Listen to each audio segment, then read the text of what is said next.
Okay, let's play out. You're in my PTs, okay? Mhm. Because I changed my price target over the weekend. I don't know if you saw that. I didn't change the price target, but I changed kind of the date, and I also gave a little bit more of a nuance around how I get there.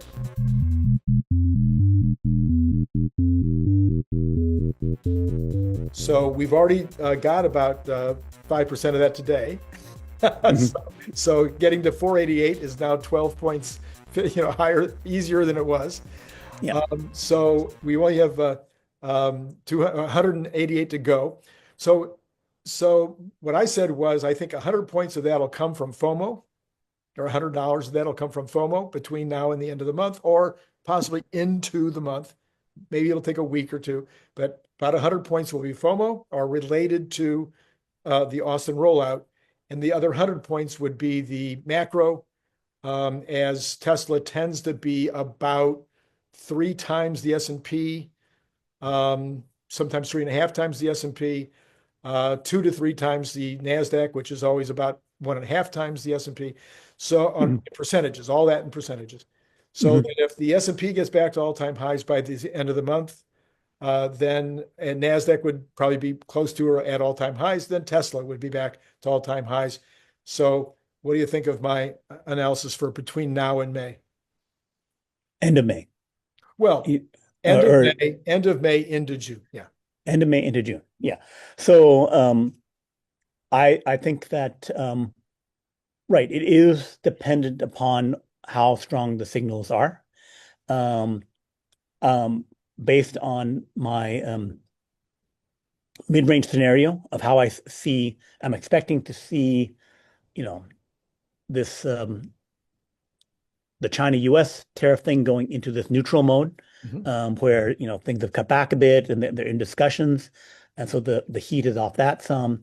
I'm expecting 10 to 20 of the supposed other deals with other countries to start rolling in because we are getting, I think end of June would be when the 90 days is up, Right. right? So they need to start putting those away, and there's motivation to do that. So and then also there could be something with, an Iran deal, blah, blah, blah. So And other the things could happen and now, the tax deal by the end of June too. right? Tax deals are going to do. So macro could get substantially better. If everything went wonderful in macro, yeah, then, things could really start roaring back, um, stronger than the 100 points that you're talking about for Tesla. But I think, yeah, and over under getting back 100 points. Basically, because we're over 295, we can have nothing and just on momentum go back to 350, right? We're in that zone where we can just like rise up to 350 because things are kind of like better. Mhm. So then 100 points going back to 400. At 400, we're only like, like two strong moves to all-time highs.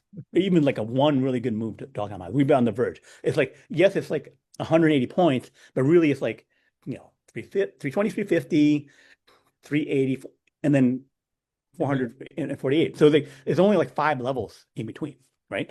So moving through the floors is actually, and because we already moved through one floor, holding it for a week, getting to 350, you know, we can still drop back down, but also not that much can bump us back up to high levels. Um, so macro looking like it would help us really hold 350 and to get to 400 means that any whiff of good news on anything pops us back to all-time highs. Um, so so I agree with you that that can happen. That we're set up with now over 295, now with macro looking like it's going to ease, then then any of the stuff that we have of like decent robotaxi rollout hitting June 1, all that kind of stuff is like, and boom, we're there because you're going to overrun June 1. Mhm. So people have heard me say that I'm expecting the June 1 release to happen, Right. right? 100%. So June 1 release happens, macro happens, then, you know, we're within trading ranges of all-time highs again. So then the other thing that you and I are in accord, although we're a little bit different in our numbers, I don't know if you've changed yours. I'm still saying that if the robotaxi rollout goes well, Mhm. we all assume Model Q is going to be a thing and it's going to be produced and they'll be manufacturing Model Qs. Yeah. And then unsupervised is supposed to be between now and the end of the year. So I'm no longer adding Optimus into this year, even though there could be videos, there could be, there could be lots of fun stuff, but I'm now counting that as a 2026 item in terms of impacting the market. So now I'm kind of at 700 to 1,000. If everything goes well and the macro goes well, I'm at 1,000 by the end of the year. Where are you? I was never really counting on the humanoid bot to really move things that much, like maybe from 1,200 to 1,500 or that kind of thing. My mainline expectation was strong, doing something really strong with the lower price cars, getting up to 2.3 million, 2.5 million cars and that kind of thing, which means because we've halfway through the year almost and have nothing, that means we have to like go rip roaring into the last 3 quarters, right? We need to come out with, 700, 800,000 cars per quarter in order to hit a 2.4 million, right? Yeah. So that is a, coming out the gate, roaring, ramping, and just going for it, right? I think they can do that. I think they should do that. If they don't do that, then, if they do that, plus they come out with a fast robotaxi ramp where we go unsupervised throughout Texas and to most of California. And that means basically like 20,000 cars in Texas, like 2,000, 4,000 in 10 different cities, and then 5 cities in California. And then we're, looking to have a clear shot in sight of the expansion to the main vehicles.